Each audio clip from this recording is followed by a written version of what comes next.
The information I'm about to share with you can be found in your Getting Started on the Aerobic Exerciser program information found in your kit. Fitness is not recreation, and recreation is not always fitness. Fitness is a lifestyle, recreation is fun. Fitness is for physical health, recreation is for mental health. Fitness can be measured objectively, recreation is subjective. Fitness must be done regularly, recreation is usually sporadic. Ice aerobics is a fitness program, therefore it is not intended to replace your recreational activities. It will keep you fit to participate in recreational activities safely and effectively. It's very important that we agree on that point. One of the big mistakes we've made in the fitness field is the contention that fitness should be fun. Baloney. It should be practical, it should be physiologically effective, but it doesn't have to be fun. But if it can't be fun, it better be fast. So I'm not going to talk to you about 30 minutes of exercise. I'm going to talk to you about 5 minutes a day. But I want you to build 5 minutes a day of exercise into a daily habit over the next 21 days, because we're told that it takes 21 days to build anything into a habit. But whether it takes 5 minutes or 50 minutes, you still have to be motivated to do it. So how do you get motivated? Well, motivation has to do with your attitude. And your attitude is affected by how you define fitness. See, some people think they're fit because they spend a lot of time working out, or they think they're fit because of what they weigh. Well, fitness is not weight loss. Fitness is not spending a lot of time exercising necessarily, and fitness surely isn't looking good. So here's your new definition of fitness. Fitness is three things. 1, it's cardiovascular endurance. 2, flexibility. And 3, skeletal muscle development. Let's start with cardiovascular endurance. Why do you want it? How much of it do you need, and how do you measure it? The types of exercises that build cardiovascular endurance are the types of exercises that provide increased energy, increased fat loss, and increased caloric expenditure leading to weight loss. Well, what's the big deal about that? These are the 3 most common reasons that people start an exercise program in the first place. Most people who start an exercise program expect to lose weight, lose fat, and increase their caloric expenditure as they increase their energy level. Well, the problem is that we assume that any exercise that we do will bring these changes about, and that's absolutely not true. The best types of exercises for increasing your energy, increasing your fat loss, and increasing your caloric expenditure are the types of exercises that build cardiovascular endurance. Well, how do you measure cardiovascular endurance to make sure that you're on the right road? I've asked over 6,000 people, how do you measure cardiovascular fitness? And only 1% have been able to give me an answer. So I want you to take 2 fingers, put them against the side of your throat, and for the next 15 seconds, we're going to count the pulse beats you get. Now, if it's easier for you, you might find your pulse on the base of your thumb, or at the base of your thumb right on your wrist. And I'll count the seconds for 15 seconds. You count the pulse beats, and let's see how you do. Okay, ready? Start counting now.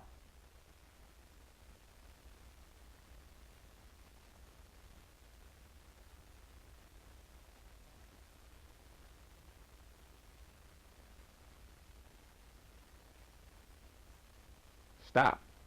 Multiply the beats by 4. Average resting heart rate is 72 beats a minute. The more cardiovascularly fit you are, the lower the resting heart rate. The lower the resting heart rate, the higher the life expectancy. The more fit you are, the lower your resting heart rate. If what you're doing for exercise is not lowering your resting heart rate, then it's not improving your cardiovascular fitness. My average client will drop the resting heart rate 8 beats a minute within the first 30 days of using the Aerobic Exerciser program. Every time you cut 1 beat per minute off of your resting heart rate, you've eliminated 452,000 heartbeats per year off the amount of work your heart has to do. Then a cardiologist came along and said, you know, the best way to measure cardiovascular fitness is not to take your resting heart rate, is to put your heart under stress. So when you go to the cardiologist, they hook you up to a treadmill, hook you up to electrodes, put you on the treadmill, turn the treadmill on, and basically try to kill you. They speed it up, they raise the angle so you're running uphill, and if you live, they say you're healthy. But outside of a laboratory, the most common cardiovascular fitness test today is the 3-minute step test. Now, the McCardle 3-minute step test should not be done by everyone without getting medical clearance. Here are some guidelines for determining how important medical clearance will be for you. If you are over 35 years of age and have not had a physical within the past year and are not sure of your physical fitness level, make sure you consult with your physician before taking the 3-minute step test. If you are on medication, being treated by a physician, have hip, knee, or any health problems which may affect your ability to complete the test, make sure you consult with your physician before taking the test. The test involves stepping up and down on a 16 1/4 inch box, chair, or stool, for 3 consecutive minutes. If you're not able to step up on something this high, then you might start out with an 8-inch step, which is the height of a normal stair. Still, it's a 3-minute test. Now, in your kit, you have a cassette tape which has the cadence for this step test, which will talk you through it and actually time the heart rate as you take your pulse for the entire test. So I'm going to perform the test here, and I'll start by turning the cassette tape on. If you don't have a box that's 16 1/4 inches, you might try a metal folding chair, but just make sure it's stabilized and backed up against the wall. Cadence. Get familiar with the rhythm. Try stepping on the bell. Ready? Step. 2, 3, 4. 2, 2, 3, 4. 3, 2, 3, 4. 4, 2, 3, 4. 5, 2, 3, 4. 6, 7, 8, 9, 10, 11, 12, 13, 14, 15, Try to step as close to the center of the box as you can. It's safer that way. 17, 18, 19, 20, 21, 22, 23, 24. 2 minutes to go. 1, 2, A long minute, wasn't it? 3, 4, 5, 6, 7, 8, 9, 10, 11, 12, 13, 14, 15, 16, 17, 18, 2, 3, 4, 19,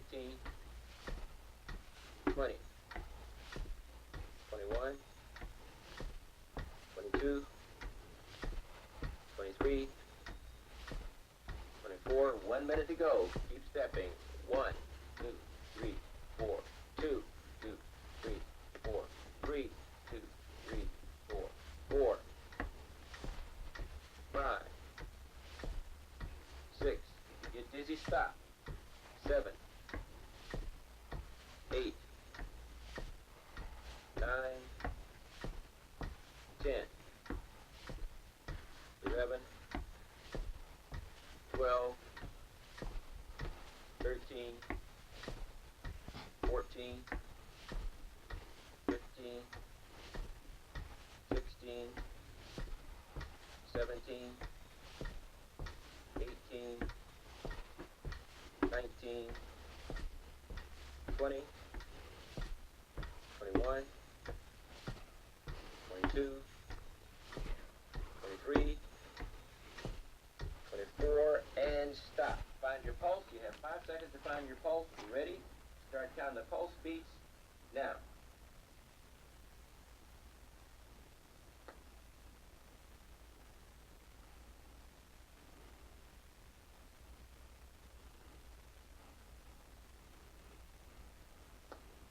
Stop. Multiply the number of beats by 4. Okay. A passing score on that test is 144 beats a minute or less for men, or 156 beats a minute or less for women. You have test charts in your kit. The blue chart is for men, the yellow chart is for women, where it indicates the passing score. You want to write down what your score is. If you didn't finish the test, then you get DNC, for did not complete, and then the number of minutes that you lasted. And also, you might want to put your heart rate down, because if you go the same number of minutes the next time you do the test, but your heart rate is lower, it's an indication that your fitness level has actually gotten better. The idea is to get a lower pulse rate on the step test. Passing 144 beats a minute for men or 156 beats a minute for women. An average client will drop their pulse 30 beats a minute within the first 30 days of doing the workout that I'm outlining for you here today. The second most important area of physical fitness is flexibility. How much of it do you want? How do you measure it? And why do you want it in the first place? Back to your getting started sheet. The types of exercises that build flexibility are the types of exercises that reduce joint and muscle discomfort or pain. Pain in your body is almost always preceded by tension. Before your back hurts, it gets tight. Before your neck and shoulders hurt, they get tight. If I can keep you flexible, I can keep you out of pain. And alleviation of pain has been said by physical therapists to be one of the most motivating reasons for exercise today. But how much flexibility do you need? How do you measure flexibility? The most common flexibility test in the world today is called a sit and reach. It asks you to sit on the floor with your legs straight.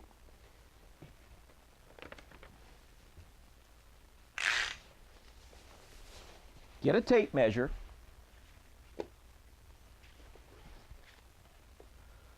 Put the 15-inch mark of the tape measure at the bottom of your foot. In other words, the bottom of where your heels start is where you want to put the tape measure. The 1-inch mark is toward your body, and the 36-inch mark is going the other way. Put your palms together, arms outstretched. Now, some tests will teach you to put your hands horizontal. I don't like that because people tend to be right-handed or left-handed, and I can't get a reliable reading when one arm is extended past the other.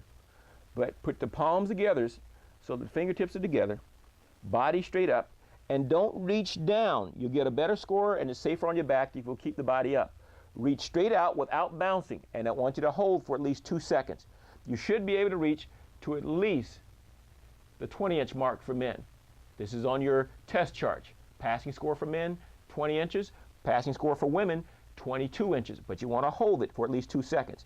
Ideally, you want to have somebody stand over your fingertips and look straight down to tell you what the reading is.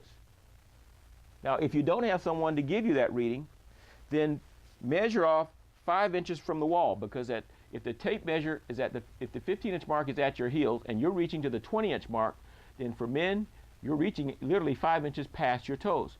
So if you want to find out how you're doing, if you don't have someone to take the measurement, measure off 5 inches from the wall. Put your heels at the 5-inch mark, and then see if you can touch the wall. And of course, women measure 7 inches from the wall and see if you can touch the wall from 7 inches away. This is your minimum standard of fitness that you want to go for.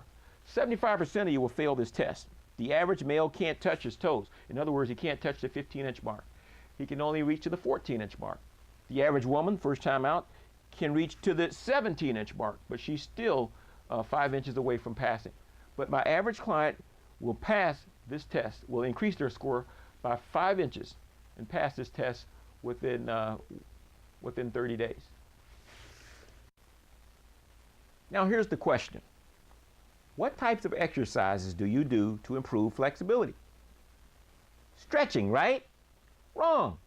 We've been taught from the crib that stretching is the way to improve flexibility.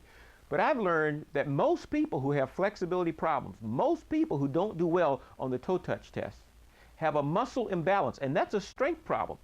Remember, before your back hurts, your back gets tight. The reason your back is tight is not because your back muscles are weak, it's because your stomach muscles are weak.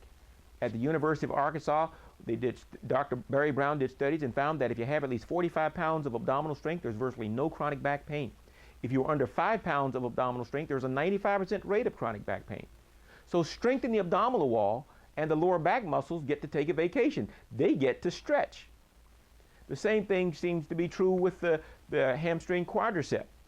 When the hamstring muscle is less than 60% of the strength of the quadricep muscle on the front of your thigh, the hamstring muscle is on the back of your thigh, by the way, then that's where you get poor flexibility scores, tight hamstrings, and more knee problems. So I strengthen the hamstring, and the knee problems resolve. I strengthen the abdominal muscles, and the back problems resolve. So the principle seems to be, if I strengthen the muscle opposite the pain, very often the pain will subside or go away completely. Now that's a theory. Now you need to test the theory. So here's the way you test it. Do an exercise that strengthens the abdominal wall, and then retest your flexibility score to see if your flexibility score is better. More often than not, you'll find that your flexibility score actually improves when you do a strengthening exercise for the abdominal wall as opposed to a stretching exercise. The final area of physical fitness is skeletal muscle development. In other words, strength and balance of the skeletal muscles. Why do you want it? Well, the types of exercise that build skeletal muscle strength and balance are the types of exercise that improve body shape. And again, physical appearance is a very, very motivating reason to exercise today. But what should the shape of your body be? Many people today go on diets thinking that they lose a few pounds and they're going to look gorgeous. But they're losing the weight and they're looking in the mirror and they're going, is this it? Because everything's hanging.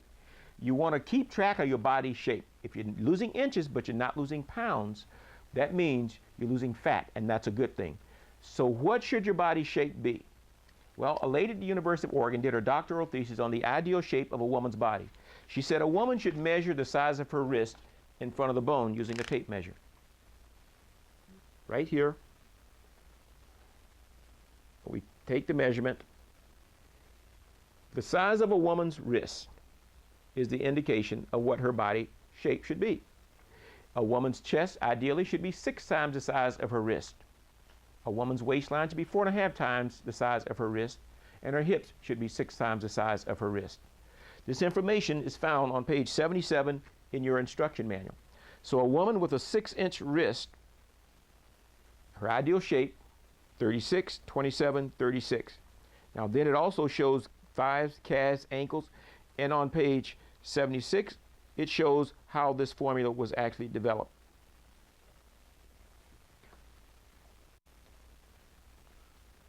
For men, the formula is different. Men should have at least a 6-inch difference between the size of the chest and the size of the waist, and yes, the chest should be the larger of the two. Now, for every inch that a man's waistline exceeds his chest, he knocks 2 years off his life expectancy. And if the waistline is equal to or larger than the hip measurement, the rate of colon cancer goes up 300% over what it would be if it was smaller. We call it the metabolic syndrome. In other words, a man's waistline should be 6 inches smaller than his chest, and his waistline should be smaller than his hips. If it's not, you've opened the door to a number of health problems. The waistline, remember men, is not that hip bone where we tend to wear our pants, which will tend to be a real small area. It's that waistline right across the navel. That's the place where we can lose something. You're not going to lose much off of that hip bone. So we measure right across the navel, and that's the way you get your hip measurement or your waistline measurement.